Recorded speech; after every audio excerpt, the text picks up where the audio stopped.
when you ask somebody who they are, they normally tell you the job that they're doing, their title. Right? A lot of the time when people who are in transitions of jobs, they feel very lost.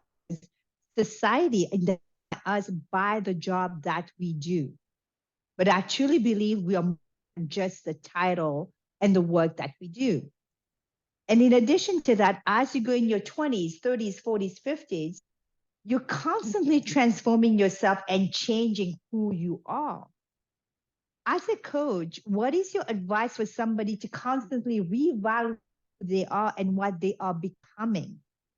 Well, I love the way that bringing transformation and growth into there. So yes, we are dynamic beings. Are never just our title. In fact, that's one of these old traditional thoughts that we are steering away from as we move away from industrialization philosophies to modern philosophies that really encapsulate who is a person, what is their value, what are they capable of bringing into the world.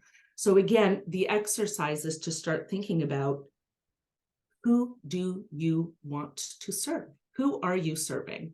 That part will never, ever, that question will never fail to serve you in getting some clarity on where you belong in the world. And it's one of these exercises and questions that you can ask yourself that become an internal anchor.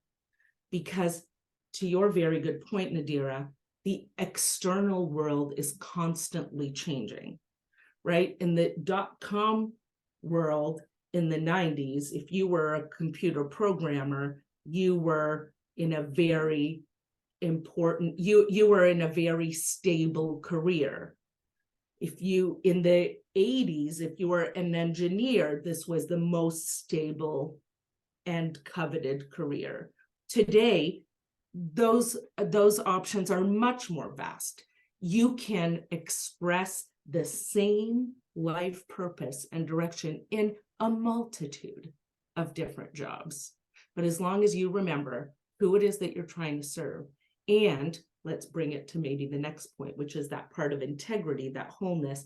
If you are in agreement with yourself, that means that there's congruence between the thing that you say that you are, or this thing that the person that you say who you are, and the person that, and the intentions that you say that you have are in agreement with the things that you are actually doing and the direction in which you're actually moving, then you are in a stable and intentional space.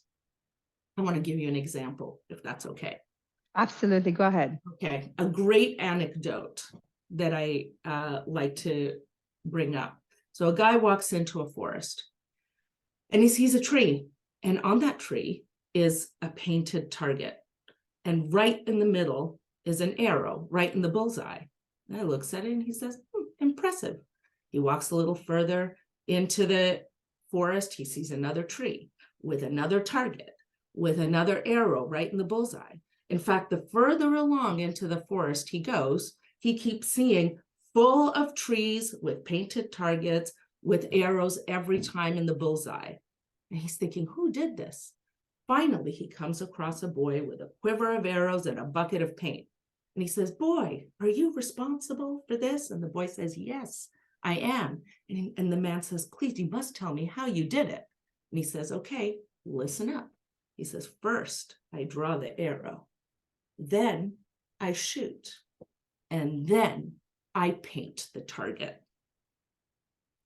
Oftentimes, we are looking at the world where the result looks right, but there isn't an integrity because it isn't in incongruence with intention. And this is what results in a lot of people's dissatisfaction in their lives and lack of meaning.